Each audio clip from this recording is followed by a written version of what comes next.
प्यारी बच्चों, आज हम 4 मार्च 2025 को संपन्न हुए यूपी बोर्ड एग्जाम 2025 के सेट 2 संकेतांक 824 सी के विज्ञान प्रश्न पत्र के ऑब्जेक्टिव प्रश्नों को देखेंगे। इससे पूर्व हम पहले सेट संकेतांक 824 सीजे के प्रश्नों को हल कर चुके हैं। तो आज हम इस सेट दूसरे संकेतांक 824 सी के प्रश्न पत्र को हल करेंगे। तो यदि आप चैनल पर नए हैं तो चैनल को सब्सक्राइब कीजिए, वीडियो को लाइक कीजिए और मित्रों तक शेयर करना बिल्कुल ना भूलिए। तो हम देखते हैं सबसे पहले संकेतांक 824 सी के खंड आ बहुविकल्पीय प्रश्नों को, जिसमें देख रहे हैं पहला प्रश्न दिया है उपभाग 1। पहला प्रश्न है श्वेत प्रकाश की एक किरण कांच के बने त्रिभुजाकार प्रिज्म से गुजरती है, सबसे अधिक विक्षेपण का रंग होता है। तो देख रहे हैं जब श्वेत कांच की एक किरण त्रिभुजाकार प्रिज्म से गुजरती है तो सबसे अधिक विचलन बैंगनी रंग का होता है, जबकि सबसे कम विचलन लाल रंग का होता है। यहाँ पूछा है सबसे अधिक विक्षेपण का रंग होता है, तो सबसे अधिक विक्षेपण का रंग बैंगनी होगा। तो इसमें हमारा ऑप्शन सी सही है। इसके बाद हम देखते हैं दूसरे प्रश्न को। दूसरे प्रश्न में दिया है सूर्योदय एवं सूर्यास्त के समय क्षितिज पर आसमान दिखता है। तो सूर्योदय एवं सूर्यास्त के समय क्षितिज पर आसमान दिखता है। देखिए ऑप्शन ए श्वेताभ, बी कह रहा रक्ताभ, सी नीलाभ, डी कृष्णाभ। तो सही ऑप्शन है रक्ताभ, ऑप्शन बी सही है। इसके बाद तीसरा प्रश्न है, देखिए तीसरे प्रश्न में दिया है, तीसरा प्रश्न है कि अवतल दर्पण के सामने स्थित किसी बिंदु से गुजरने वाली प्रत्येक प्रकाश की किरण दर्पण से परावर्तन के पश्चात बाद वापस उसी बिंदु से पुनः गुजरती है।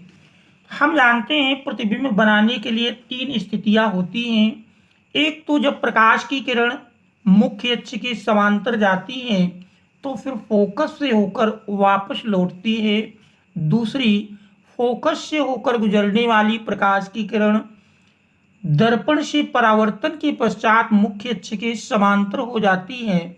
और तीसरी कंडीशन है यदि प्रकाश की किरण वक्रता केंद्र से होकर गुजरती है तो वह परावर्तन के पश्चात उसी मार्ग में वापस आ जाती है। तो देख रहे यहाँ पर पूछा है कि परावर्तन के बाद वापस उसी बिंदु से पुनः गुजरती है। तो यह स्थिति होती है दर्पण का वक्रता केंद्र से होकर गुजरने वाली प्रकाश की किरण। तो इसमें ऑप्शन सी सही है। फिर देख रहे चौथे प्रश्न में दिया है,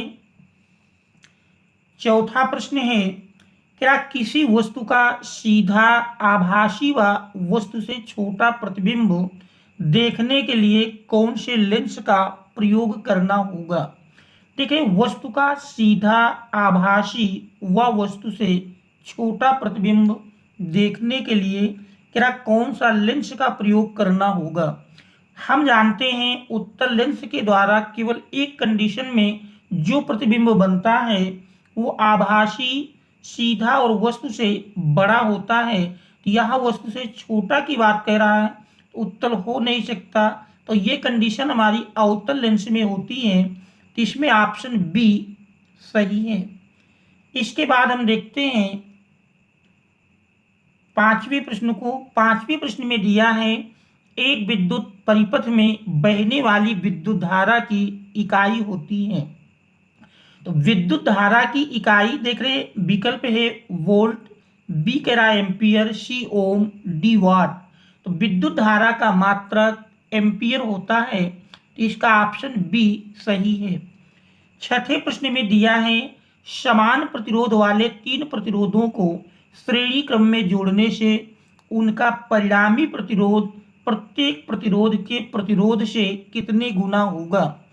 तो देख रहे हैं अगर तीन प्रतिरोधों को जो समान प्रतिरोध श्रेणी क्रम में जोड़ेंगे, यदि समान प्रतिरोध R माने तो श्रेणी क्रम संयोजन में तुल्य प्रतिरोध 3R के बराबर होगा, जो कि प्रत्येक प्रतिरोध का देख रहे हैं 3 गुना है।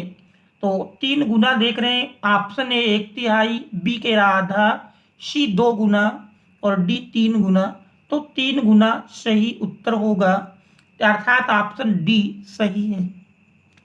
7वें प्रश्न में दिया है, देख रहे 7वें प्रश्न में क्या एक सीधे धारावाही विद्युत चालक के चारों ओर उत्पन्न चुंबकीय क्षेत्र प्रदर्शित होगा। एक सीधे धारावाही विद्युत चालक के चारों ओर उत्पन्न चुंबकीय क्षेत्र प्रदर्शित होगा। ए कह रहा सरल रेखी, बी त्रिभुजाकार, सी चतुर्भुजाकार, डी वृत्ताकार। इसमें सही ऑप्शन है ऑप्शन डी वृत्ताकार। फिर देख रहे हैं उपभाग सेकंड, जो कि रसायन विज्ञान से संबंधित 20 प्रश्न होंगे। तो देखते हैं इन प्रश्नों को। 8वें प्रश्न में खाने की सोडा का रासायनिक सूत्र है। देखिए option A Na2CO3 into 10H2O, अर्थात सोडियम कार्बोनेट, जिसे हम धावन सोडा के नाम से जानते हैं। पूछा है खाने की सोडा। बी है NaHCO3, जिसे सोडियम बाइकार्बोनेट कहते हैं। तो ये हमारा खाने का सोडा होता है, तो इसमें ऑप्शन बी सही है। जबकि देख रहे हैं सी में Na2SO4 इंटू 10H2O, अर्थात सोडियम सल्फेट है। डी NaCl, जो कि साधारण नमक कहलाता है, तो इसमें ऑप्शन बी सही है। 9वां है, 9वें प्रश्न में कह रहा ब्यूटेनोन में क्रियात्मक समूह है। तो देख रहे हैं ब्यूटेनोन ओन अर्थात कीटोन समूह। ए देख रहे हैं CHO एल्डिहाइड समूह है, बी CO ही हमारा कीटोन समूह कहलाता है, COH एल्कोहल समूह है, डी COOH कार्बोक्सिलिक समूह है। पूछा है ब्यूटेनोन में क्रियात्मक समूह है। तो ब्यूटेनोन में क्रियात्मक समूह कीटोन होता है, जिसको आप देख रहे हैं CO से दर्शाते हैं, तो इसका ऑप्शन बी सही है। 10वां प्रश्न है, देख रहे हैं 10वें प्रश्न में दिया है। 10वें प्रश्न में कह रहा जस्ता धातु तनु HCl से क्रिया करके निम्नलिखित में से कौन सी गैस उत्सर्जित करती है। तो देख रहे हैं जिंक की जब आप HCl से क्रिया कराएंगे तो zinc chloride plus hydrogen gas बनेगी। तो देख रहे हैं ऑप्शन ए कह रहा ozone, B oxygen, C hydrogen, D nitrogen. तो जिंक की HCl से क्रिया कराने पर ZnCl2 प्लस H2, अर्थात इसमें हाइड्रोजन गैस उत्सर्जित होगी। तो ऑप्शन सी सही है। 11वां प्रश्न है, क्या शुद्ध जल का pH मान होता है। हम जानते हैं यदि pH मान 7 से कम है तो विलयन अम्लीय होता है, और यदि विलयन का pH मान 7 है तो विलयन उदासीन होगा, और यदि 7 से अधिक है तो विलयन क्षारीय होगा। अर्थात शुद्ध जल का pH मान 7 होता है, और 7 हम देख रहे हैं ऑप्शन सी पर दिया है। तो इस प्रकार से प्रश्न 11 का ऑप्शन सी सही है। फिर देख रहे हैं 12वां प्रश्न है। 12वें प्रश्न में कह रहा अमलगम होता है। देख रहे हैं अमलगम, ए कह रहा उपधातु, बी मिश्र धातु, सी यौगिक, डी कह रहा विषमांगी मिश्रण। अमलगम एक मिश्र धातु है। अमलगम हम जानते हैं एक मिश्र धातु है, तो इसमें ऑप्शन बी सही है। 13वां प्रश्न है, निम्नलिखित में से कौन सा हाइड्रोकार्बन एल्कीन है। एल्कीन अर्थात द्विबंध, एल्काइन त्रिबंध, एल्केन सिंगल बंध। तो मेथेन में हम जानते हैं CH4 सिंगल बॉन्ड होता है, तो ये एल्केन समूह का है। बी एथेन C2H6, ये भी हमारा एल्केन श्रेणी का है। सी कह रहा एथिलीन, तो ये देख रहे हैं एल्कीन समूह का है, इसमें द्विबंध होता है C2H4, तो विकल्प सी सही होगा। जबकि D acetylene CH triple bond CH, तो ये एल्काइन समूह का है। तो पूछा है एल्कीन, एल्कीन के लिए हमारा ऑप्शन सी सही है। फिर देख रहे हैं उपभाग थर्ड, जिसमें हम जानते हैं जीव विज्ञान पर आधारित 7 ऑब्जेक्टिव प्रश्न मिलेंगे, जिसमें देख रहे हैं प्रश्न नंबर 14 में दिया है द्विखंडन विधि द्वारा जनन होता है। तो द्विखंडन विधि द्वारा जनन देख रहे हैं ऑप्शन ए कह रहा पैरामीशियम में, डी अमीबा में, सी युग्लिना में और डी कह रहा उपरयुक्त सभी में। तो द्विखंडन विधि द्वारा जनन देखा जाए पैरामीशियम, अमीबा, युग्लिना, इन सभी में होता है। तो उपरयुक्त सभी में ऑप्शन डी सही है। फिर देखते हैं 15वें प्रश्न को। 15वें प्रश्न में देख रहे दिया है, 15वां प्रश्न है कह रहा आलिंद व निलय किस मानव अंग के भाग होते हैं।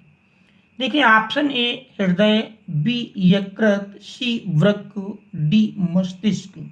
तो आलिंद व निलय कह रहा किस मानव अंग के भाग होते हैं। तो आलिंद व निलय हृदय, हृदय मानव अंग के भाग होते हैं। तो इसका ऑप्शन ए सही है। 16वां प्रश्न है निम्न में से कह रहा कौन पादप हार्मोन नहीं है। देख रहे हैं ऑप्शन ए ऑक्सिन, बी कह रहा जिब्रेलिन, सी इंसुलिन, डी साइटोकाइनिन। तो दिए गए विकल्पों में ऑप्शन सी इंसुलिन ये पादप हार्मोन नहीं है। तो ऑप्शन सी सही है। देख रहे हैं 17वें प्रश्न में दिया है, 17वां प्रश्न है कह रहा पुष्प के जनन अंग हैं। पुष्प के जनन अंग हैं ऑप्शन ए बाह्य दलपुंज एवं पुंकेसर। तो देख रहे हैं दलपुंज एवं पुंकेसर, बी कह रहा दलपुंज एवं स्त्री केसर, सी कह रहा पुंकेसर एवं स्त्री केसर और डी स्त्री केसर एवं दलपुंज। तो हम जानते हैं पुष्प के जनन अंग पुंकेसर एवं स्त्री केसर हैं। इसका ऑप्शन सी सही है। 18वीं प्रश्न है मेंडल ने गणित एवं विज्ञान का अध्ययन किस विश्वविद्यालय से किया था। ठीक है ऑप्शन ए ऑक्सफोर्ड विश्वविद्यालय, बी मद्रास विश्वविद्यालय, सी वियना विश्वविद्यालय, डी पेरिस विश्वविद्यालय। तो मेंडल ने गणित एवं विज्ञान का अध्ययन वियना विश्वविद्यालय में किया था। इसका ऑप्शन सी सही है।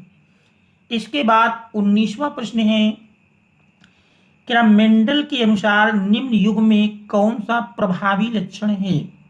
देख रहे हैं ए कह रहा लंबा तना हुआ झुर्रीदार बीज, बी लंबा तना हुआ गोल बीज, सी कह रहा लंबा तना हुआ हरे बीज पत्र, डी उपरयुक्त में से कोई नहीं। तो प्रभावी लक्षण का गुण है लंबा तना हुआ गोल बीज। तो इसमें ऑप्शन बी सही है।